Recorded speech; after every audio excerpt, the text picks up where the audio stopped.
ආයිබෝවන් දුවේ පුතේ. අද අපි සූදානම් වන්නේ 11 ශ්‍රේණියේ දෙවැනි වාරයේ පළවෙනි ඒකකයේ අනුමාතෘකාවක් යටතේ සාකච්ඡා කරමින් ඉඳපු ආහාර ජීර්ණය කියන ක්‍රියාවලිය යටතේ ඉතිරි කොටස සාකච්ඡා කරන්න. මම ගිය සතියේ පුතාලට පාඩම අවසන් කරනකොට ආහාර මාර්ගයේ කොටස් නම් කරලා තිබුණා. ආයි වතාවක් මතක් කරොත් මුඛය, ගසනිකාව, අන්න සෝතය, හොඳට අහන් ඉන්න. අන්න සෝතය, ආමාශය, ඒකට පස්සේ කුඩා ආන්ත්‍රය. පුතේ කුඩා ආන්ත්‍රය ඉහළ කෙළවර ග්‍රහණීය කියලා අපි හඳුන්වනවා. ඒක හොඳට මතක තියාගන්න. ආහාර ජීර්ණ ක්‍රියාවලියේදී ග්‍රහණීය අවට ප්‍රදේශය අතිශයින් සුවිශේෂයි. කුඩා ආන්ත්‍රය, මහා ආන්ත්‍රය, මහාන්ත්‍රයෙන් පස්සේ ගුද මාර්ගයෙන් පස්සේ ඒ ආහාර ජීර්ණයේ අවසන් ප්‍රතිඵලය අපිට ජීර්ණය කරගන්න බැරි උච්ච ආහාර ප්‍රමාණය බැහැර කරනවා ගුදේ. ඔන්න ඔය ටික අපි අද ගිය සතියේ පුතාලා මේ සටහන ලබාගෙන මුද්‍රිත සටහන ඔබේ සටහන් පොතේ ලියා ගන්නට ඇති. ඒක අපි මදක් සාකච්ඡාවට යමු. මානව දේහ ක්‍රියාවලිය ආහාර ජීර්ණය හැඳින්වීම. සූක්ෂම ජීව කොටස් සමූහයක් ඒවාටම ආවේනික වූ අනන්‍යතාවයද රැකගනිමින් ඊටමත් සංවිධානාත්මක අයුරින් එකට එක් වී ක්‍රියා කිරීමේ විස්මිත වූ ක්‍රියාවලියකි. ජීවියෙකුගේ තැනුම් ඒකකයේ වන සෛලයකින් ඇරඹී ඒවා පටක ලෙස සමූහයක් වී පටක වලින් සෑදී අවයව එකතුවෙන් පද්ධති ගණනාවක් නිර්මාණය වෙලා ඒකෙන් ජීවියෙකු බිහි වෙනවා. ඒ කියන්නේ දරුවනේ සෛල වලින් පටකත්, පටක වලින් අවයවක්, අවයව වලින් පද්ධති වලින් ජීවියක් බිහි වෙනවා කියන කතාව. ඔතෙන්දි ගත්තහම එතකොට කුඩාම දේ තමයි කවුද? සෛලය. ඊට පස්සේ අපි සටහනේ තවත් ඉස්සරහට ගියොත් එහෙම ආහාර ජීර්ණය කියන අනුමාතෘකාවක් මගේ දරුවන්ට හම්බ වෙනවා. පොදුවේ සෑම ජීවියෙකු හට ශක්තිය අවශ්‍ය වේ. මිනිසාගේ ජීව ක්‍රියා සඳහා අවශ්‍ය ශක්තිය අප සපයා ගන්න ආහාර වලින් ගනු ලබයි. එසේ ආහාර වලින් අපට ශක්තිය ලබාගත හැකි වනුයේ එම ආහාර ජීර්ණය වීමෙන්. මගේ පුතේ ආහාර ජීර්ණය කියන්නේ එතකොට අපි දැක්කා අන්නේ සංකීර්ණ කාබනික ආහාර සරල කාබනික ආහාර බවට පරිවර්තනය වීම. ඔය ආහාර ජීර්ණ පද්ධතිය සතුව ක්‍රියාවලිය තුනක් තියෙනවා. එකක් ආහාරයේ ජීර්ණය කිරීම, අනික ඒ ජීර්ණය කරපු ආහාර අවශෝෂණය කිරීම, උරා ගන්න ඕනේ. අනික තමයි අපද්‍රව්‍ය බැහැර කිරීම. ආහාර ජීර්ණ පද්ධතියක් සතුව ක්‍රම තුනක් තියෙනවා. එකක් ගත්ත ආහාරයේ ජීර්ණය කිරීම, ජීර්ණය කළාට මදි ඒ උරා ගන්න ඕනේ, අවශෝෂණය කරන්න ඕනේ. උරා ගන්නවට අපි කියන්නේ අවශෝෂණය කරනවා කියලා. අවශෝෂණය කරගත්තාම ඉතිරි වෙන යමක් තියෙනවා. ඒ ශරීරය තැම්පත් කරගන්න අපිට බැහැ. එය බැහැර කිරීම. මල පහ විදිහට බැහැර කරන්න අපි යන්නේ අපද්‍රව්‍ය. වැදගත්ම කාරණාවක් එනවා පුතේ. මුඛයට ඇතුළු කර ගන්න ආහාර විකීමේදී එහි භෞතික ස්වභාවයේ වෙනසක් ඇති වෙනවා. පාන් කෑල්ලක් අරගෙන කාගෙන යනවා. එතන පොඩි කෑලි වලට කැඩෙනවා. අපි යොකට කියන්නේ භෞතික ජීර්ණය කියලා. එනම් එම ආහාර කුඩා කැබලි බවටපත් වේ. එය යාන්ත්‍රික ක්‍රියාවලිය ගන්න. ඒ කියන්නේ යාන්ත්‍රික ජීර්ණය. යාන්ත්‍රික ක්‍රියාවලිය. පසුවෙම ඒ කියන්නේ ආහාරයේ භෞතික ස්වභාවය වෙනස් වීම යාන්ත්‍රික ක්‍රියාවලියක්, යාන්ත්‍රික ජීර්ණයක්. මොකද අපි ආහාර ජීර්ණ ප්‍රධාන වශයෙන් කොටස් දෙකකට බෙදුවා. යාන්ත්‍රික ජීර්ණය සහ රසායනික ජීර්ණය කියලා. එතකොට මේ ආහාරයේ කුඩා කැබලි බවටපත් වීම අපි හඳුන්වනවා යාන්ත්‍රික ජීර්ණයක් කියලා. පසුවෙම ආහාර කැබලි මත සිදුවන එන්සයිම ක්‍රියාකාරීත්වය නිසා ඒවා සරල සංයෝග බවටපත් වේ. ඔන්න පටන් ගන්නවා රසායනික ජීර්ණය. රසායනික ජීර්ණය සඳහා වෙන කට්ටියක් එනවා. ඒ කට්ටියට අපි කියනවා එන්සයිම කියලා. එම රසායනික ක්‍රියාවලියක් වේ. එම සරල සංයෝගවල පෝෂක කොටස් ශරීරයට අවශෝෂණය කරගත හැකි තත්ත්වයේ පවතිනවා. ඒක හරියද? නේද? ආහාර ජීර්ණයේ එක ක්‍රමයක් නේ. එතකොට ඒ පද්ධතියක වැඩක් නේ උරා ගන්න එක. හරි. මෙන්න මේක හොඳට මතක තියාගන්න ඕන කාරණාවක්. හොඳට මතක තියාගන්න මෙන්න. ඉරක් යනකන මේ යන්නේ. කෙසේ වෙතත් සමහර විටමින ආයි කියනවා. කෙසේ වෙතත් සමහර විටමින කනිජ ලවණ ග්ලූකෝස් වැනි දෑ ඍජුවම අවශෝෂණය කර ගැනීමේ හැකියාව පවතී. අන්න ඒවා ඍජුවම උරා ගන්නවා. කෙලින්ම උරා ගන්නවා. හරි කෙලින්ම උරා ගන්නවා. අන්න හොඳම කියන්න. ඍජුවම උරා ගන්නවා. කවුද මේ? විටමින කනිජ ලවණ ග්ලූකෝස්. හරි මේකට වැටෙනවා අපි ශරීරයට ගන්න සමහර ඖෂධ වර්ග. සමහර ඖෂධ වර්ග තියෙනවා මුඛයේ තියාගත්ත ගමන්ම අවශෝෂණය කරගන්න. හෘද රෝගීන්ට එම්දෙන සමහර ඖෂධ තියෙනවා. එය ආමාශය කුඩාංක දක්වා යන්න ඕනේ නැහැ. ඒවා තාම සක්‍රියයි. හොඳයි එහෙනම් දරුවනි ආහාර ජීර්ණ පද්ධතිය ඊළඟට රූප සටහන තියෙනවා. මම ගිය සතියේ අඳපු රූප සටහන. ඔබේ පෙළ පොතේ රූප සටහනම තමයි. නිසා ඒ රූප සටහන හොඳින් අඳින්න මතක තියාගන්න. හරි. එහෙනම් අපි අද අපේ පාඩමේ ආරම්භයට යමු. මම අද මගේ දරුවන්ට උගන්වනවා මෙන්න මේ හතර. හතර. මොකක්ද හතර? මුඛය උගන්වනවා, ග්‍රසනිකාව උගන්වනවා, අන්නසෝතය උගන්වනවා, ආමාශය උගන්වනවා. දැන් සූදානම් වෙන්න ඕන අපි මේ එකිනෙකා මේ හතර දෙනා මොන විදිහටද මේ ආහාර ජීර්ණ පද්ධතිය ඇතුලේ තමන්ගේ කාර්ය ඉෂ්ට කරන්නේ කියලා. ආරම්භයේ දෙමුද අපි මුඛයට. එහෙමනම් මම අනුමාත්‍රිකාවට යනවා දරුවනි මුඛ කුහරයට. හොඳට කල්පනාවෙන් ඉන්න ඕනේ. හරි. දැන් මම මෙතෙක් වේලා මගේ දරුවන්ට පැහැදිලි කරේ ගිය සතියේ ඉගෙන ගත්ත ටික. ඒකම මේ ඊටාම ක්‍රමානුකූලව දැන් ඔබට පැහැදිලි කරා ඔබ ගිය සතියේ මොනවද ඉගෙන ගත්තේ කියලා. අද පාඩම පටන් ගන්නෙ මෙතන ඉඳලා. හොඳ කල්පනාවෙන්. හරිද? හොඳ කල්පනාවෙන් මේ මෙතනින් එහා මේ කොටස් හතරේ ක්‍රියාදාමය ග්‍රහණය කර ගන්න ඕන. බලමු කියලා. මුඛ කුහරය. පුතේ මුඛ කුහරය. මේ මුඛය නැත්තම් මුඛ කුහරය මම අඳින රූප සටහන. මේ ඒ මුඛය අයිති එක්කෙනාගේ ඇස. මේ නාහය. ඔන්න.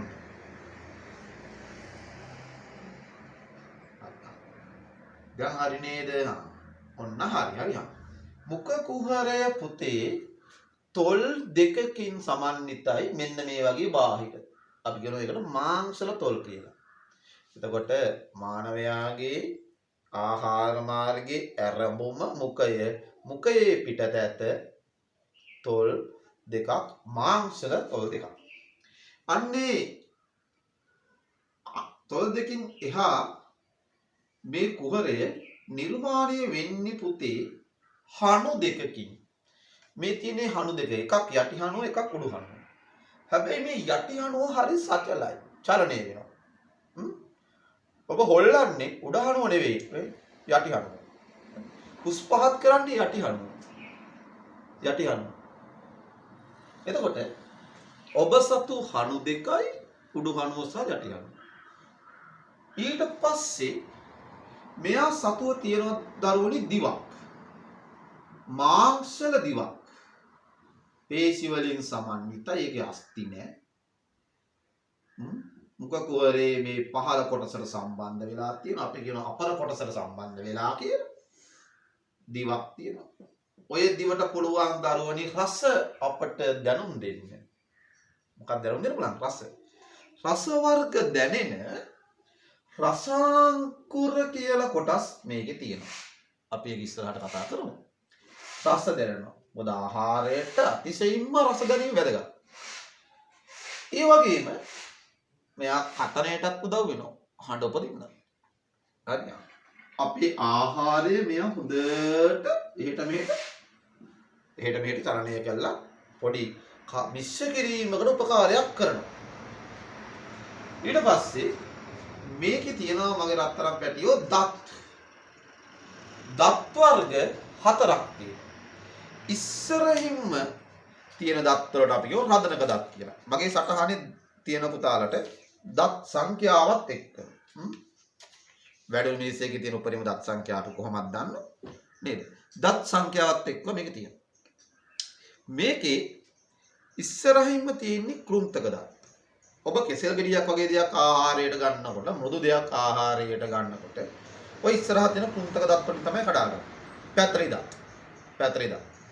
ඒ වගේ දත් තියෙනවා 4ක් එක හණුවක. ආහාරයක් කඩා ගන්න, කපා ගන්න. පොඩි කාලේ වල කවුරු හරි විකන්න පාවිච්චි කරන්නේ ඔන්නේ කෘන්තක දත්. සමහර සත්තුන්ගේ ඉතින් ඔය කෘන්තක දත් ඉතාම හොඳින් පේන්න තියෙන වෙලාවල් තියෙනවා ඉතින්. හැබැයි කෘන්තක දත් 4 එක හණුවක් මේ එක හණුවක් ගැන කතා කරන්නේ. 4ට දෙපැත්තේ උල් දත් දෙකක් තියෙනවා. මස් කන මාංශ භක්ෂකයන්ගේ කොටියන්ගේ වගේ අයගේ හොඳට පේනවා. ගෙදර ඉන්න බල්ලගෙත් හොඳට පේන දිනක පුල් වෙලා. විරිත්තන් යන්නේ ඕක. ඕකෙන් පුළුවන් මස් වර්ග ඉරා ගන්න. ඔයාලා සමහර වෙලාවට අපි දැකලා තියෙනවා පොඩි අයිස් පැකට් එකක් දෙන්න කඩා ගන්න ඕන නම් ඔය පාවිච්චි කරන්නේ කෙලවරේ තියෙන රතනක දත් දෙක. පොඩි පැකට් කරපු දෙයක් කඩා ගන්නවා මොකද පාවිච්චි කරනවා.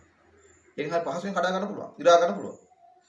ඊට පස්සේ ගොඩැලි සහිත දත් 4ක් තියෙනවා.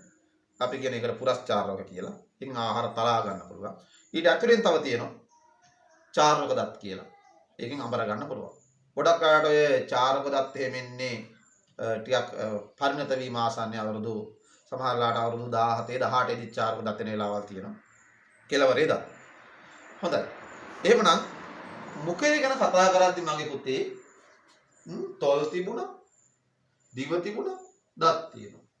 ඔන්න ඔය සියල්ල උදව්වෙන් මේ ආහාරය මොකද මෙයා කරන්නේ යාන්ත්‍රික ජීර්ණයට ලක් කරනවා. ආහාරය යාන්ත්‍රික ජීර්ණයට ලක් කරනවා. හරි. යාන්ත්‍රික ජීර්ණය කිව්වේ මොකද්ද? කුඩා කැබලි බවට පත් කර ගැනීමනේ. යාන්ත්‍රික ජීර්ණයට ලක් කරන මේකට ලැබෙන සෑම ආහාරයක්ම සීමාමායින් නැහැ. අපි අපේ ආහාර ටික පොඩ්ඩක් බලමු. අපිට ප්‍රධාන පෝෂක විදියට පොඩ්ඩක් බලමු විටමින් හම්බ වෙනවා. අපි එයා ගැන කතා කරන්නේ නැහැ. මොකද අතනම කිව්වා ආහාර ජීර්ණය නොවි උරා ගන්න පුළුවන් දෙයක් විදියට විටමින්. ඒ නිසා මේ ඒකකේ අපි ඉස්සරහට එයා ගැන කතා කරන එක නතර කරනවා. khනිජ ලවණ. එයා ගැන අපි කතා කරන්නේ නැහැ. ඔබගේ සටහනේ අපි කිව්ව khනිජ ලවණත් ජීර්ණය නොවි අවශෝෂණය කර ගන්න සමහර අවස්ථා තියෙනවා. ඒක අපි ඒක ගැන කතා කරන්න යන්නේ නැහැ. තව පෝෂක වර්ග 3යිනේ. ප්‍රධාන පෝෂක වර්ග ගියාට පස්සේ මේ දෙකක් ගියාට පස්සේ නේද? ඒ තමයි ප්‍රෝටීන්. අපි ප්‍රෝටීන් ගැන කතා කරනවා. ඔයාලා මස් කෑවොත්, මාළු කෑවොත්, බිත්තරයක් තම්බන් කෑවොත් ඔයාලට ප්‍රෝටීන් හම්බ වෙනවා. ඒ ප්‍රෝටීන් වලට ඇඟ ඇතුලේදී මොකද වෙන්නේ? ශරීරය තුළ මොකද වෙන්නේ කියලා අපි කතා කරනවා. අපි ලිපිඩ ගැන කතා කරනවා.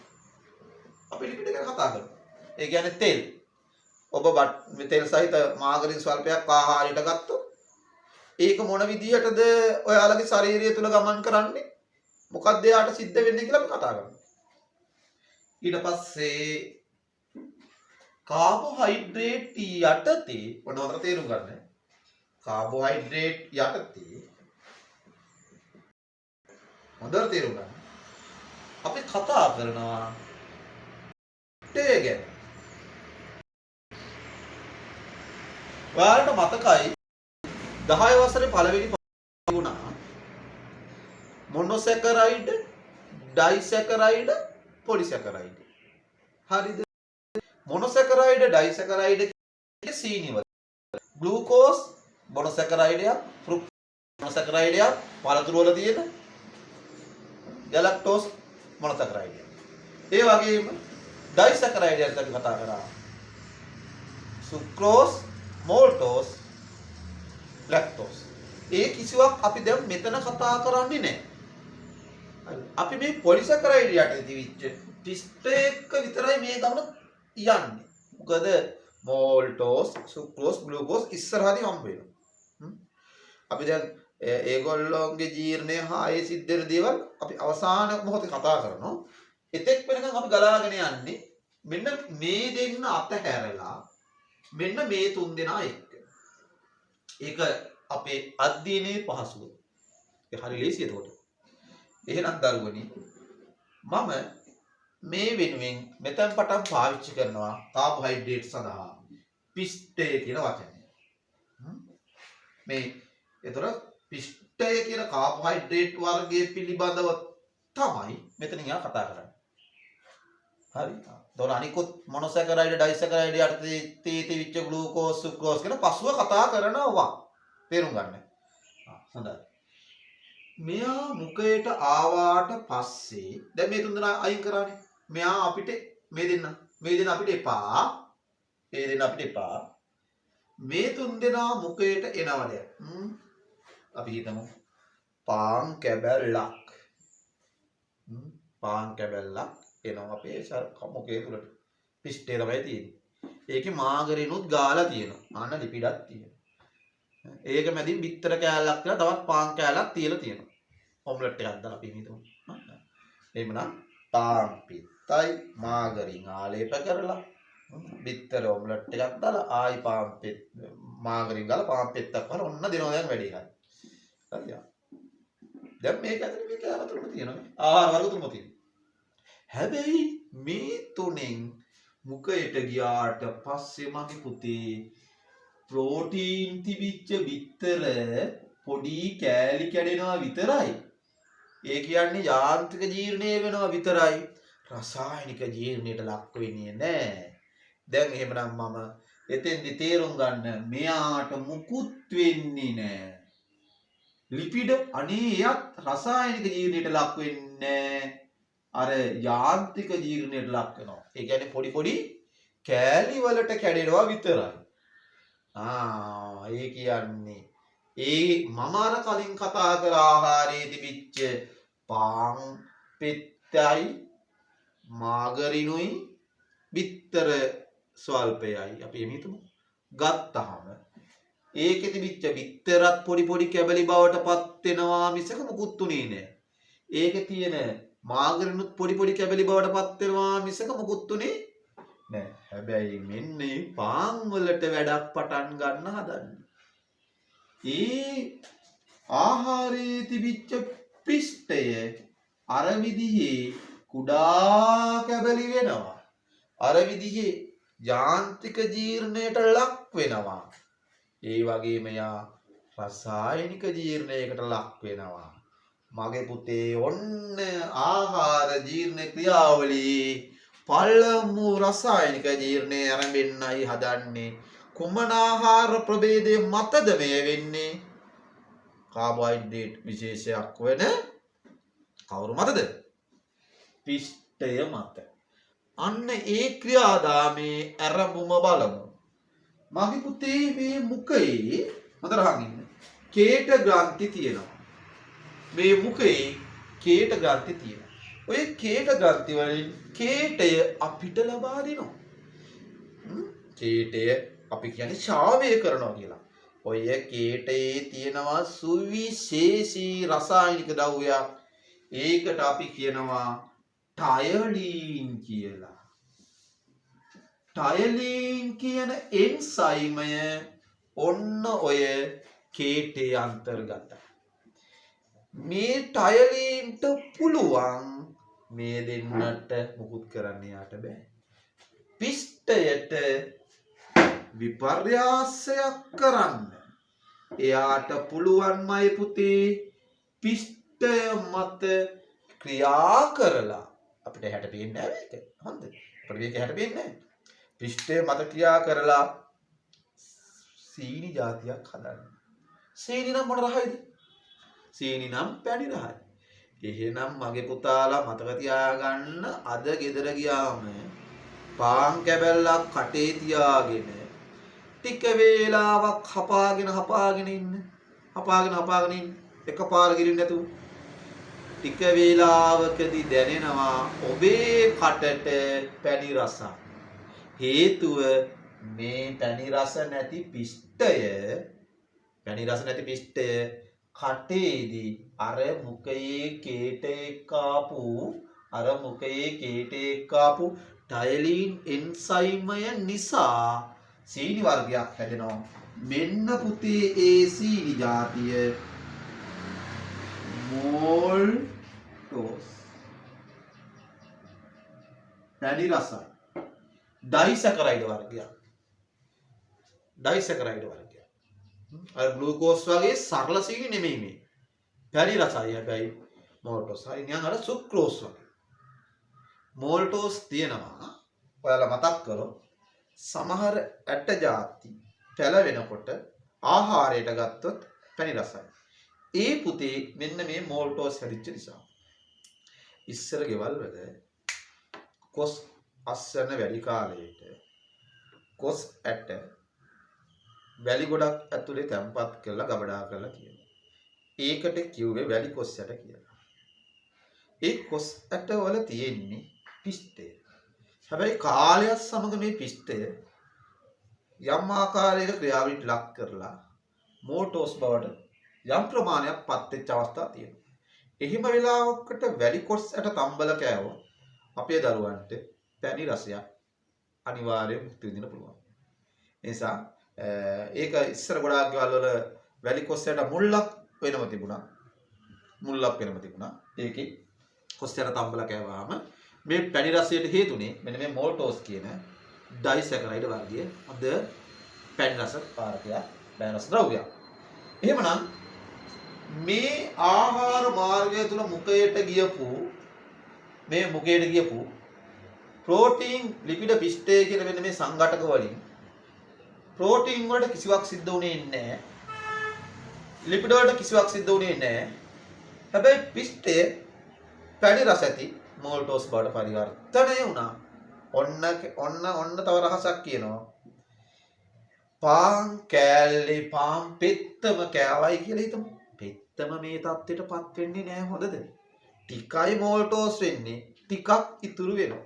එහෙනම් ඔන්න මම ආයෙ කියනවා. මේ මුඛයෙන් එහාට ගියාට පස්සේ මෙන්න මේ හතර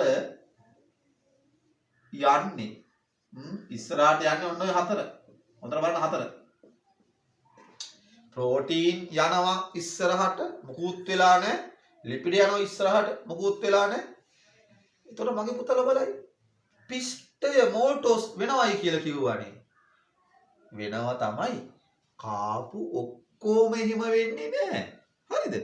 අපි ආහාරයට ගත්ත සමස්ත පිෂ්ඨ ප්‍රමාණයම මුඛය ඇතුලේදී ওই தත්ත්වයට පරිවර්තනය වෙන්නේ නැහැ. මෝල්ටෝස් වෙන්නේ නැහැ.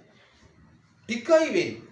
එහෙමනම් ආහාරය ගිල්ලට පස්සේ මුඛයෙන් ආහාරය ශරීරය තුලට යනකොට ප්‍රෝටීන් මොනවත් නොවි යනවා. යාන්ත්‍රික ජීර්ණය විතරයි උනේ. ලිපිඩ රසායනික ජීර්ණයක් වෙන්නේ නැහැ. යාන්ත්‍රික ජීර්ණය විතරයි උනේ. පිෂ්ඨය යාන්ත්‍රික ජීර්ණයටත් ලක් වෙලා රසායනික ජීර්ණයටත් ලක් වෙලා කොටසක් මෝල්ටෝස් කළා. ඔන්න අහගන්න. කොටසක් මෝල්ටෝස් කරලා යන්නේ. කොටසක්. ඔක්කොම මෝල්ටෝස් වෙන්නේ නැහැ. එතනින් පස්සේ මගේ දරුවනි ආහාරය යන්නේ ග්‍රසනිකාවට. මම එහෙනම් මගේ පුතාලත් එක්ක ග්‍රසනිකාවට ආහාරය ගියාට පස්සේ සිදුවන දේ සාකච්ඡා කරනවා. ඔන්න මම දැන් ග්‍රසනිකාව අඳින්නයි හදන්නේ. කල්පනාවෙන් බලා ගන්න. ග්‍රසනිකාව මම අඳින්න හදන්නේ. ඔන්න හොඳට බලා ගන්න. ඉන්නේ නැහැ. හරිද? ග්‍රසනිකාව පොදු කුහරයක්. මම ආයිස්තරයක් අර මානවයාගේ රූපය ඇදලා මගේ පුතාලට ග්‍රසනිකාව පෙන්වන්න. මුඛ කුහරය නෙමෙයි. හරි ඔන්න බලන්න. මේ මුඛය ඔන්න හෝම පහළට දැන් යනවා. හෝම පහළට යනවා. දෙයට පහළට යනවා. මේ යන්න හදන්නේ. හරිනේ. දැන් මේ මුඛ කුහරය මෙන්න මෙතන තමයි උගුර හරිය තමයි ග්‍රසනිකාව තියෙන්නේ. ග්‍රසනිකාව. මේ ග්‍රසනිකාවෙන් පහළට අපේ ආහාරයේ යන මාර්ගයක් තියෙනවා. ගාලා ගිල්ලාම යන මාර්ගයක් තියෙනවා. ඒකට තමයි බටයක් වගේ මේක. අන්න සෝතය කියලා කියන්නේ. පුතේ මේ ආහාර මාර්ගයේ නාස් මාර්ගයත් එක්ක පොඩි සම්බන්ධයක් තියෙන තැනක් ඇදෙනවා. මම මේ ඒ නාස් මාර්ගය අඳින්නේ මේ. ඔන්න බලන්න. මේ නාහේ නාස් මාර්ගය. මෙන්න මෙතෙන්ට ආවට පස්සේ හතරමං හන්දියක් හැදෙනවා. ඕම් බලන්නකෝ මරු වැඩේ දැන්. දැන් මරු වැඩ. හතරමං හන්දියක් හැදෙනවා. වෙන හතරමං හන්දිය. මුඛ කුහරයේ ඉඳලා ආහාරය අන්නසෝතයට යා යුතුය. මේ ආකාරයට ශ්වසන පද්ධතියට අයිති පාරක්ද මේ හරහා යනවා ඇත. එතකොට මරු වැඩේ හොඳේ. මම මෙතන නම් කරන්නම්කෝ ශ්වසන මාර්ගය කියලා. රත්පෑනේ මේ කළු පෑනේ දියන්නම්. ශ්වසන මාර්ගය හොඳට බලන්න. ශ්වසන මාර්ගය. මේක නාස් කුටීරය. හොඳින් අහගන්න. පුතේ මෙන්න මෙතනින් යම් කිසි කෙනෙක් ආහාරය මම මේක කලින් වතාවේ පැහැදිලි කරා. ආහාරයක් ගිල්ලට පස්සේ අපි හිතමු ගිලිනවා කියලා. මම මේ රත් පාටින් බෙරනේ ආහාරය. මේ ආහාර තමයි රත් පාටින් පෙන්නන්නේ. මේ ඔන්න යනවා හොඳද? ඔන්න යනවා ආහාරය. ඔන්න යනවා තාම මුඛය ඇතුලේ මුන්න ගිල්ලා ඔන්න ගිල්ලා ආඩියා මෙන්න යනවා මේ වෙන පාරකද මරු වැඩේ දැන් වෙන්නේ වෙන පාරක ආහාරය තමයි යන්න ඕන ආහාර මාර්ගයේ මෙහෙ තීද්දි වෙන පාරක යනවා. එහෙම වුණොත් එයයි ජීවිතේට පව හානි වෙනවා. දැන් මේක යන්නේ පෙනහළු වලට එහෙම වුණොත් සබා දහම විසින් ඒ ක්‍රියාදාමය නතර කරලා තියෙනවා. සබා දහම ගොඩාක් උදව් අපිට කරලා තියෙනවා. හැම දෙයක්ම තේරුමක් ඇතුළු කරේ. එහෙනම් මෙතෙන්දි ඒ ආයතම හැසිරීලා මෙතන හදනවා මගේ පුතේ පොඩි දොරක්. මෙන්න දොර. ඔන්න දොර මං ඝනකමට ඇඳ දොර. කාටිලේජ ස්වරූපයෙන් තියෙන්නේ. කාටිලේජ කියන්නේ අස්ති තරම් ශක්තිමතුත් නැහැ. සම වගේ මුදුත් නැහැ. අපේ කම්පෙති මේ නිර්මාණය වෙලා තියෙන කාටිලේජ වලින්. කාටිලේජ වලින්. අන්න ඒ වගේ කාටිලේජමය ස්වරූපයක් තියෙන කුඩා දොරක් තියෙනවා. මේ ශ්වසන නාලයේ ద్వාරය නැත්නම් දොර කොට අසල මේක තියෙන්නේ.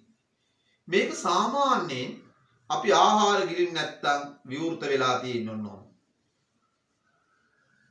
අපි යාගේ නම තාම ලිව්වේ නෑනේ. අපි ජීහු විකාව. හතර මත තියාගන්න. අන්න යාගේ නම. මොකද්ද මයි පුතා යාගේ නම? අපි ජීහු විකාව. ඔය අපි ජීහු විකාව සාමාන්‍යයෙන් ඔන්න ඔය වගේ මේ ශ්වාසනාලය විවෘත වෙන විදිහට තමයි සාමාන්‍යයෙන් තියෙන්නේ. මොකද අපි ගොඩාක් වෙලාවට යම්කිසි ආහාරයක් ගිලිනවට වඩා වැඩිපුරම කරන්නේ හුස්ම ගන්න එකනේ. ඒක නිසා ශ්වසනයට අවශ්‍ය වාතයට මෙන්න මෙහිම යන්න ඕන විදිහට මේක විවෘත වෙලා තියෙනවා. කිසි ප්‍රශ්නයක් නැහැ වාතයට යන්න පුළුවන්. ඒ ගැලොබ නිදා ගන්න මොහොතේ විවෘත වෙලා තියෙනවා. පැය 24න් වැඩි වෙලාවක් විවෘත වෙලා තියෙනවා. ඇයි? 24න් වැඩි වෙලාවක් කන එකට වඩා අපි කරන්නේ මොකද්ද? හුස්ම ගන්න. ඒ නිසා මෙයා විවෘත වෙලා තමයි ඉන්න ඕනේ. යම් කිසි කෙනෙක් වැඩි වෙලාවක් මෙයා වැහිලා තියෙනවා නම් එයා නිතරම ආහාර ගන්නවා. එයාට හුස්ම ගන්න වෙලාවක් නැහැ. අපි ආහාර ගන්න වෙලාවට මෙයා වාතයට යන්න දෙන්නේ නැහැ. එයා අපූර්වට එයාගේ ශ්වසන මාර්ගය වහ ගන්නවා.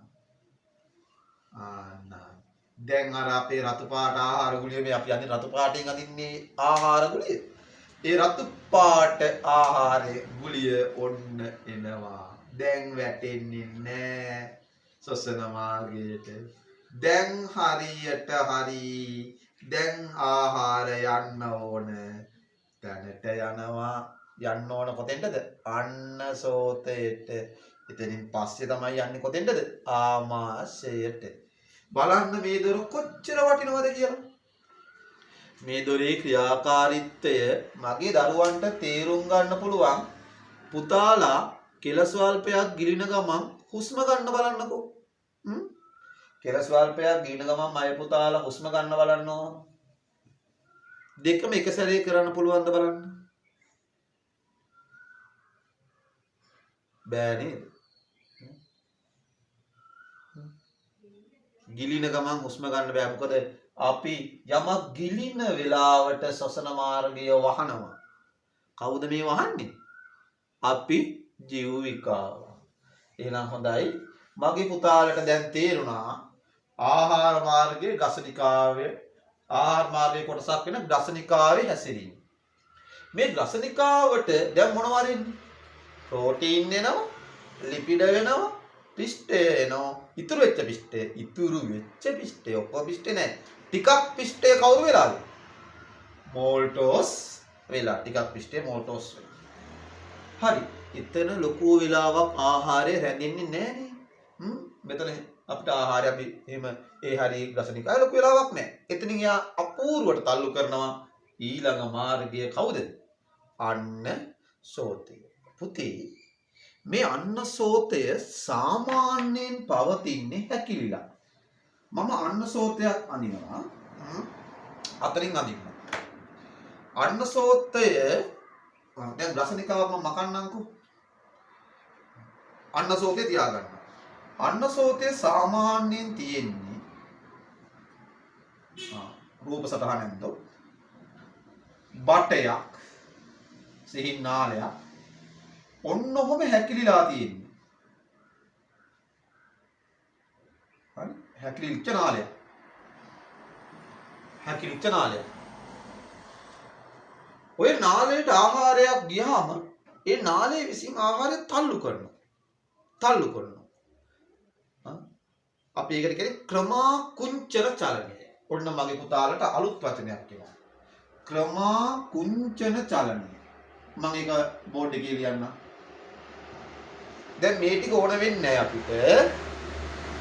මකමුකෝ මේ ටික. අපිට ඒ ටික ඕන වෙන්නේ නැහැ දැන්. අපි දැන් මුඛය අධ්‍යයනය කළා අවසానයි. රසනිකාවත් අධ්‍යයනය කළා අවසానයි. මෙන්න මේ අන්නසෝතයට ආවොත් ආහාරයක් මෙන්න මේ වගේ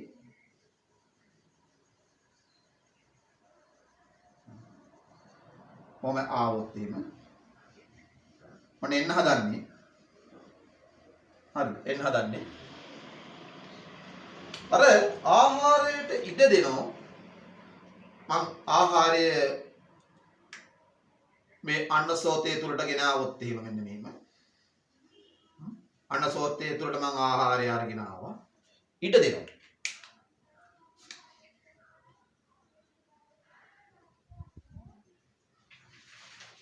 ඔන්න ඔහම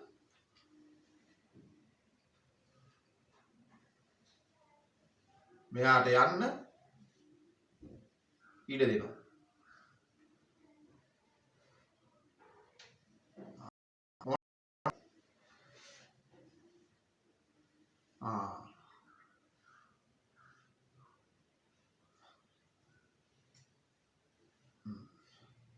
මෙන්න මේ ආකාරයට එයාට පහළට තල්ලු වෙලා යන්න පුළුවන්. මෙන්න මේ පහළට තල්ලු වෙන්න උදව් වෙන චලනයට අපි කියනවා මොකක්ද ඒ කියුනම? ක්‍රමා. ආයි මතක් කරන්න මම කියුව නම ක්‍රමා කුංචනය. ක්‍රමා කුංචන චලනය. ක්‍රමා කුංචන චලනය. මේක පාලනය වෙන විදිය ගැන අපි පස්සේ කතා කරනවා. හිතින් පාලනය වෙනවද නැද්ද? අපිට හිතලා පාලනය කරන්න පුළුවන්ද? ඉබේ වෙනවද?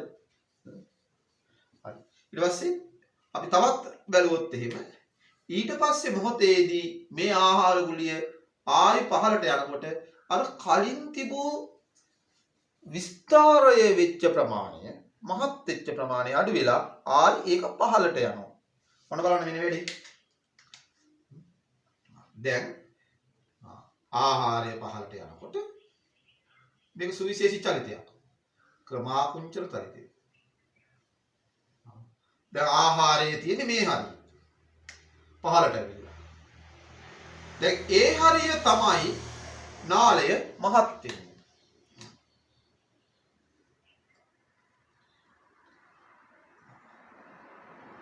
ඒ හරියදි තමයි දැන් නාලය මහත් වෙන්නේ.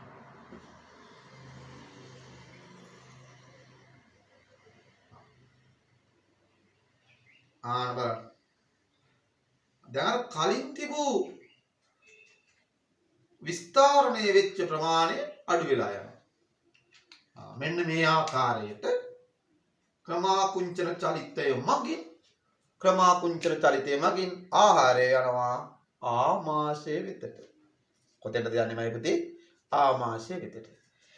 දැන් මගේ දරුවෝ කියනවාද බලන්න. ආමාශයට ආව ආහාර ප්‍රභේද ටික මොනවද?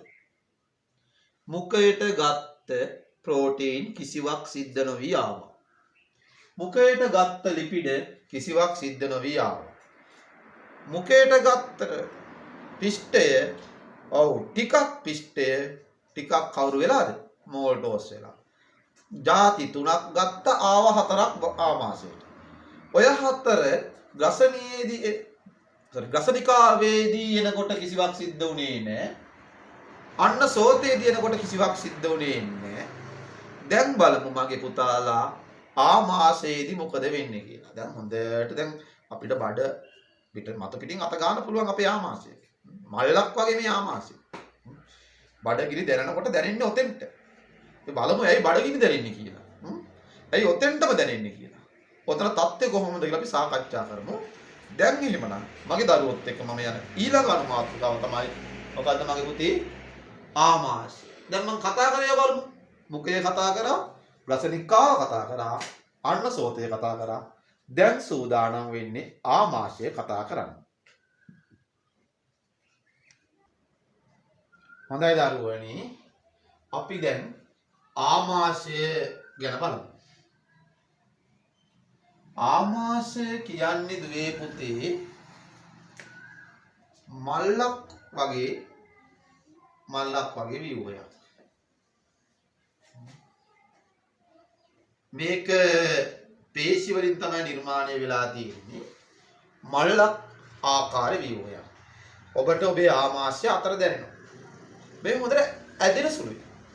සාමාන්‍යයෙන් ආහාරයේ දරුවනි පැය 3ක් වගේ කාලයක් මේ ආමාශය තුල තියෙනවා.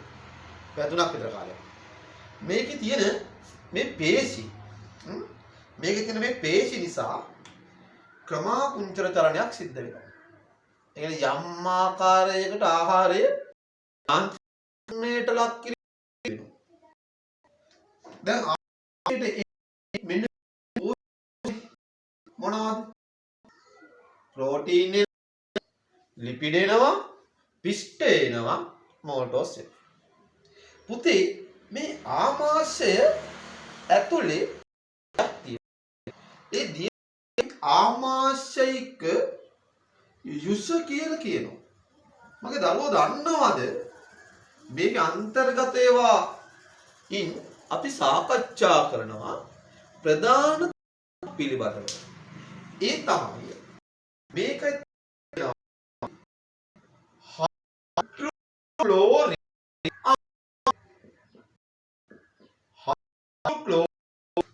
අම්ල මේක ඇතුලේ අන්තර්ගතයි. ඒම අන්තර්ගතයි දරුවනි පෙප්සින් කියන හෝමෝනය. කියන එන්සයිම් කියන එන්සයිම්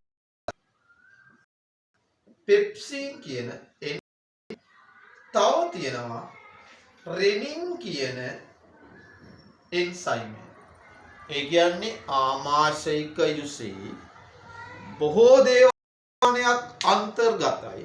අපි අපේ පාඩම සාකච්ඡා කරන්නේ හයිඩ්‍රොක්ලෝරික් කියන අම්ලය සහ පෙප්සි කියන එන්සයිමය එන්සයිමය. අපි මේකෙන් ඇති වැඩේ මොකක්ද? මේ හයිඩ්‍රොක්ලෝරික් අම්ලය මේ එන්සයිම් වලට අවශ්‍ය මාධ්‍ය ආම්ලික මාධ්‍යයක් සපයනවා. එතෙන්දි මගේ පුතා හොඳ ගන්න ලිපිඩ වලට කිසිම දෙයක් සිද්ධ වෙන්නේ මොනවා ලිපිඩ වලට කිසිවක් සිද්ධ වෙන්නේ නැහැ. අර යම් කිසි යාන්ත්‍රික ජීර්ණයකට ලක් වෙනවා කිසිදු රසායනික ජීර්ණයක් සිදු වෙන්නේ නැහැ. මොන හොඳට මතක තියාගන්න. කිසිදු රසායනික ජීර්ණයක් ලිපිඩ වලට සිද්ධ වෙන්නේ නැහැ. ඒ කියන්නේ ඔබ ආහාරයට ගත්ත ආම්පෙත්තේ තවර වලට දෙයක් සිද්ධ වෙන්නේ නැහැ. ගන්නකො. ඒ ලිපිඩ ඒ කිසිවක් නේ නැහැ. උනේ නැහැ. අන්න සෝතියක් උනේ නැහැ. මාසෙදිත් මොනවත් වෙන්නේ නැහැ. ඊළඟට දරුවනි මෙතෙන්ට එනවා අර ඉතිරි ඒකට මොකුත් වෙන්නේ නැහැ. අන්න බලන්නකෝ ආමාශය වැඩි. ඔබ ආහාරයට ගත්ත පාන් කැබැල්ලට අර මුකේදී වෙච්ච ටික විතරයි. මුකුත් වෙන්නේ නැහැ. ඒ මුකේදී හැදිච්ච මෝල්ටෝස් ඒවට මොනවත් වෙන්නේ නැහැ. මුකේදී හැදිච්ච මෝල්ටෝස් වල මුකුත් වෙන්නේ නැහැ. එහෙනම් මෙතෙන්දි කවුද රසායන ජීර්ණයට ලක් වෙන්නේ දන්නවද? මෙන්න මේ ප්‍රෝටීන්. මගේ පුතේ මෙතනින් පස්සේ මේ ප්‍රෝටීන් ජීර්ණය ආරම්භ කරනවා. එයා මෙන්න මේ කියන පෙප්සින් කියන එන්සයිමය පාවිච්චි කරලා එයා මෙන්න මේ කියන පෙප්සින් කියන එන්සයිමය පාවිච්චි කරලා හදනවා මගේ පුතේ පොලිපෙප්ටයිඩ්. හොඳට අහගන්න. මේ ලියලා දෙන්නේ පෙප්සින්. වීඩියෝ එකේ හොඳට අහගන්න. පේන්නේ නැත්නම් හොඳින් අහගෙන බලා ගන්න. ප්‍රෝටීන් පෙප්සින් හැදෙනවා පොලිපෙප්ටයිඩ් කියලා සංඝටකයක්. එහෙනම් දරුවනි ඔබෙන් ඇහුවොත් එහෙම ප්‍රෝටීන් ජීර්ණය ආරම්භ වෙන්නේ මුඛයේදීද නැත? රසනිකාවේදීද නැත? අන්නසෝතේදීද නැත? මොකේද? ආමාශයේ. පිෂ්ඨේ ජීර්ණය ආරම්භ වුණේ මුඛයේදී.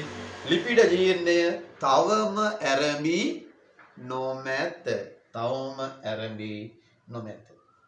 ඊළඟට දරුවනි මෙන්න මේ රෙනින් කියන එන්සයිමය ගොඩාක් වෙලාවට අපි ප්‍රශ්න වල සාකච්ඡා කරනවා.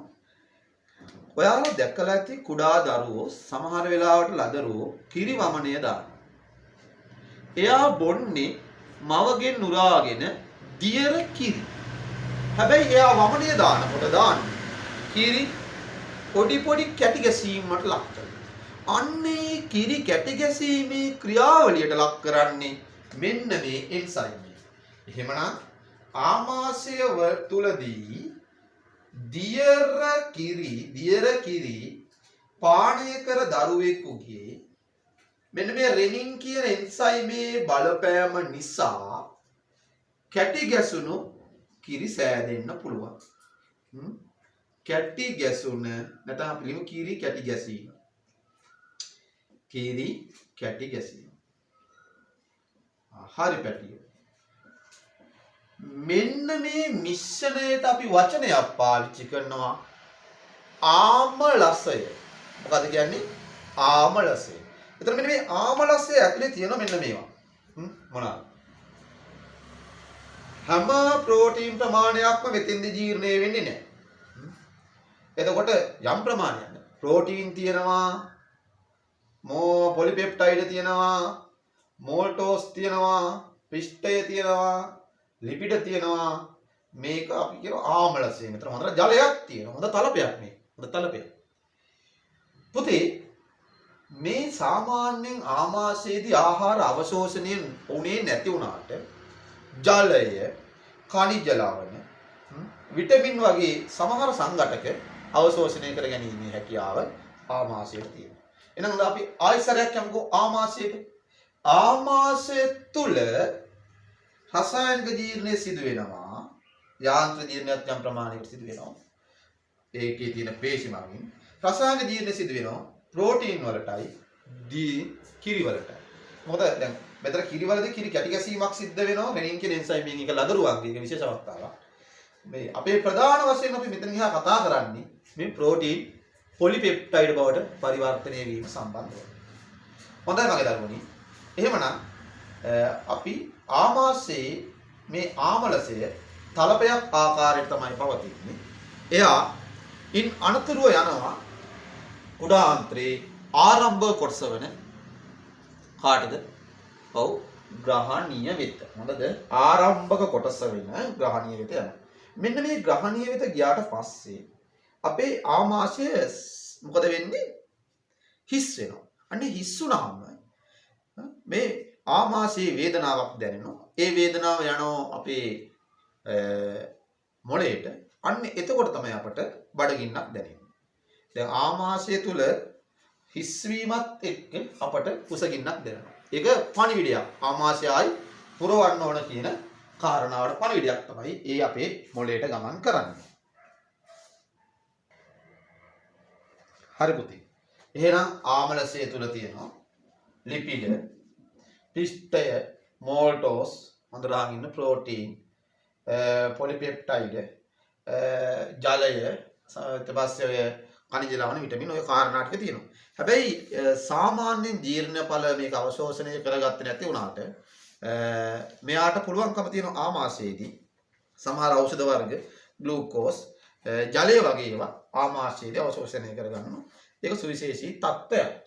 හරි. එහෙමනම් අද මම මගේ දරුවන්ට ආරම්භයේදීම කිව්වා වගේ මුඛය සාකච්ඡා කරා. ග්‍රසනිකාව සාකච්ඡා කරා. අන්න සෝතය සාකච්ඡා කරා. ආමාශය සාකච්ඡා කරා.